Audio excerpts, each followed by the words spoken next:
Welcome to the Deep Dive. Today we're plunging into, well, a really complex world, one that's vital but often kind of hidden, the financial sector. I mean, think about your money, investments, all those daily transactions. It's this place where precision, trust, user experience, they're absolutely critical. I'm out, yeah. But for most of us, it can feel like a bit of a black box. Right? It really can. And the stakes, they couldn't be higher. What's fascinating, though, is how much of that precision and trust actually comes down to design, something often overlooked in finance. Exactly where we're headed. So this deep dive is into the world of financial product ownership.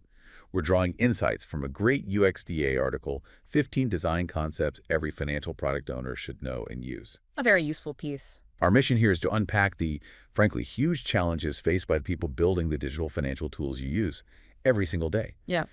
And then show how these powerful design concepts, often surprisingly simple ones, are the key. Not just for making services work, but making them intuitive, secure, and, well, trustworthy for you. It's a crucial role. And the article, it makes a pretty bold claim right off the bat. Right. It says being a financial product owner is probably the most challenging job in finance nowadays. Wow. Okay. That is a huge statement. I mean, you usually think of, like, traders or investment bankers, maybe. Why this role? Why now?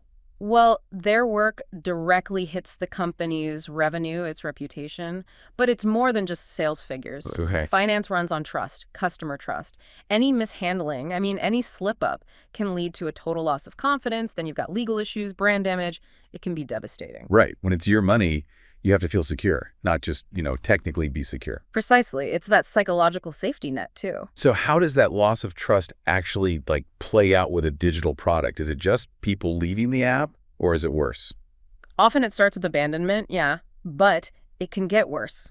Negative word of mouth, that spreads fast, hits new customer growth.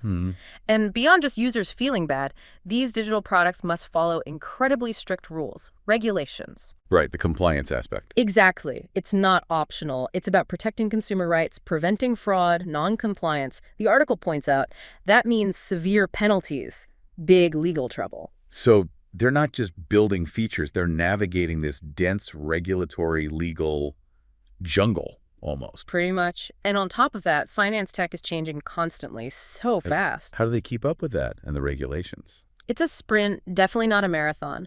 Keeping pace with tech advancements needs continuous learning, constant adaptation. That eats up resources. I bet. And then there's the juggling act. Balancing demands from all sides, executives wanting growth, developers needing clear specs, designers focusing on flow, and of course you, the customer. Wow.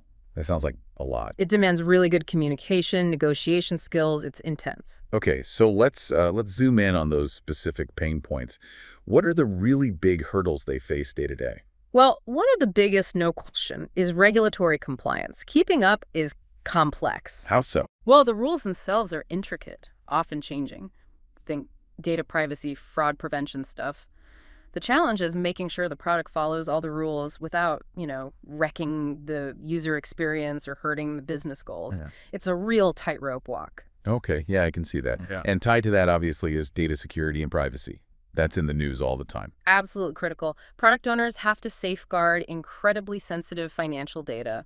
They need to comply with things like GDPR, PCI DSS, Right. which means strong encryption, regular security checks, constantly updating practices because the cyber threats are always evolving. Protecting data is fundamental to trust. It has to be baked into the product, not just added on. Makes sense. Then there's a technical one you hear about a lot, especially in finance. Legacy systems. Yes. The hidden monster. Huh. Tell me more. It's a huge issue. So many banks, insurance companies, they rely on these really old, outdated systems, but they're critical. So they can't just replace them easily. Not easily, no. Integrating new digital products with these old systems is super complex. Different technologies, different data formats, different ways of processing things. It takes careful planning and, honestly, a lot of creative problem solving. Sounds like a nightmare for launching anything new. It often is. It can really slow things down. Okay, and we touched on stakeholders. With all these technical and regulatory fires to put out, how do they manage juggling everyone's expectations? Execs, devs, designers, users? Yeah, it really comes down to communication.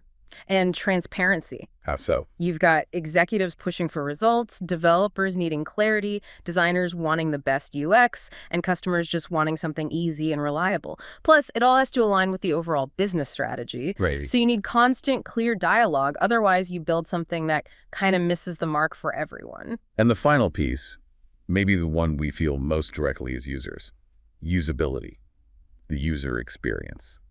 If it's a pain to use. It won't get used. Exactly. Making products user-friendly, intuitive, that's absolutely paramount. So how do they achieve that? Lots of user research, constant testing, iterating based on feedback. We've all been there, right? Trying to do something simple on an app like a transfer, and it's confusing. Buttons are weird, language is unclear. Definitely. So frustrating. Yeah, and that's where even the most amazing underlying tech just completely falls flat if the usability isn't there. Okay, so we've laid out these massive challenges: regulatory hurdles, tech debt, stakeholders, usability. It sounds almost overwhelming. It can be. This is where it gets really interesting, though. The article says these 15 design concepts aren't just like nice ideas. They're essential tools. Yeah, really are. Applying these principles directly impacts things. Higher user satisfaction, better usability, more people actually adopting and sticking with the product. So real business benefits too. Oh, yeah. Better retention, lower support costs, a stronger competitive edge. What's cool is how often these very human-centered design ideas end up solving the most rigid, technical, or even legal problems in finance. Instead of just throwing more tech at it. Exactly. They're often overlooked, but they are kind of the secret sauce. So what are some of these concepts? Give us a taste of this toolkit. There are 15, and some have been around a while, right? Absolutely. Take design thinking. It's a human-centered, iterative way to solve problems, really focuses on understanding users deeply. Herbert Simon talked about it way back. Okay, human-centered. What else? Then there's jobs to be done. Anthony Ulwick developed this. The idea is don't focus just on features, focus on the actual task the user is trying to accomplish. What job are they hiring your product for? Ah, like that framing, the job. Yeah. And user-centered design, championed by Don Norman, prioritizing user needs through solid research, testing, making sure it works for them. That seems fundamental. Getting to what people actually need, not just what you think they need. Oh. I also love the idea of affordance. Mm-hmm. James Gibson. Right. Designing things so they just intuitively suggest how to use them, like a door handle that clearly says push or pull just by its shape. No instructions needed. Exactly. Reduce the mental effort. And then there's emotional design, another Don Norman concept, creating products that actually evoke positive emotions. In finance, positive emotions. Yeah. Think about that feeling when an app just works perfectly, smoothly. Maybe it's reassuring, clear, even a little bit delightful. That builds loyalty way beyond just basic function. Okay, I can see that. And the article lists others too. Oh, yes. Information architecture, usability, empathy maps, wireframing and prototyping, accessibility, which is huge, user journey maps, data-driven design, agile and iterative design, contextual design. It's a really comprehensive set of tools. A whole arsenal, really. It is. Now, the crucial part is connecting these ideas back to those big challenges we talked about. Yeah. How do they actually help a product owner solve those problems? Right. Let's take regulatory compliance. That sounds so rigid, legalistic. Where does design fit in there? It plays a surprisingly big role. Take accessibility, making sure products work for people with different abilities. You know, following standards like WCAG. WCAG, right. That directly helps meet specific legal requirements around disability access. It's not just nice to have, it's often the law. Okay, so design helps meet the letter of the law there. Yeah, and also design thinking. Its whole process of testing prototypes iteratively with users. That helps catch potential compliance issues early, way before you've spent a fortune on development. You ensure it meets user needs and regulatory needs right from the start. That's smart. Building it in, not bolting it on. What about those technical headaches, especially the legacy systems? Okay, here, wireframing and prototyping are lifesavers. These aren't new ideas. They've been used for decades. Right. They let you test out the technical feasibility and the user flow really early on. You can simulate how data might move, how integrations might work before you write tons of code, catch problems early, save time, save money. Makes sense. Any others for tech challenges? Agile and iterative design is key too. That whole approach of working in short cycles, testing regularly, getting feedback, it lets teams adapt quickly when technical hurdles pop up, especially unpredictable ones with legacy stuff. So you can pivot faster if something isn't working. Exactly. Adaptability is crucial. Okay, now enhancing usability and user experience.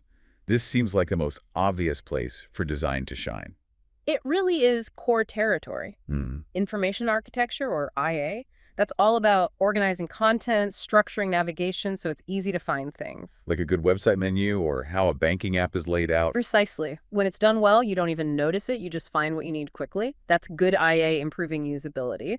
And back to affordance designing buttons, links, inputs so they clearly signal what they do. Yeah. That reduces the learning curve, makes things easier to use, and cuts down on those frustrating mistakes you might make, making the right action feel obvious. So it's not just about aesthetics, it's about clarity. Yeah. Making it make sense without needing a help file. Absolutely. Function and clarity first. Mm-hmm. Okay, finally, boosting customer satisfaction. This is tricky in finance. Emotions run high with money. Definitely. Yeah. How does design help there? The empathy map is a fantastic tool. It was developed by Dave Gray. Empathy map. Yeah, it helps the team visualize what users are actually saying, thinking, feeling, and doing. You get a much deeper, more human understanding of their experience. Putting yourself in their shoes. Exactly. Which leads to more empathetic products that genuinely solve your real pain points, maybe even ease some financial anxiety. That sounds powerful. It is. And like we mentioned, emotional design. When a financial tool manages to evoke positive feelings, maybe through clarity, reassurance, seamlessness, even just looking trustworthy, that builds real satisfaction and loyalty, which boosts retention and trust. Okay, so pulling this all together, what's the big picture takeaway? It sounds like these financial product owners are right at this critical junction. They absolutely are. Technology, user experience, business strategy, they sit right in the middle. And these 15 design concepts, they're not just theories. They're truly essential tools for navigating all that complexity in modern finance. Or the roadmap, maybe. A really good way to put it. The roadmap for building products that are compliant, technically sound, and actually useful and ideally liked by users. So looking ahead, the future of financial products seems to hinge on balancing these strict demands with pushing the boundaries of new tech. Things like AI, machine learning, blockchain. That's the core challenge, yeah. Seamlessly integrating those powerful new technologies, but doing it thoughtfully through the lens of good design. That's what will set the leaders apart. So by focusing on security, privacy, user satisfaction, using these design principles. They're doing more than just designing apps or platforms. Financial product owners are really crafting the future of finance. They're shaping an industry to be more resilient, more innovative, and, hopefully more human-centered. More human-centered finance. So as you go about your day, using your banking app, paying for things, maybe checking investments, what does it actually mean for you when these complex financial tools are also designed to be, well, empathetic and trustworthy? Yeah, what does that feel like? Something to think about. Join us next time for another deep dive.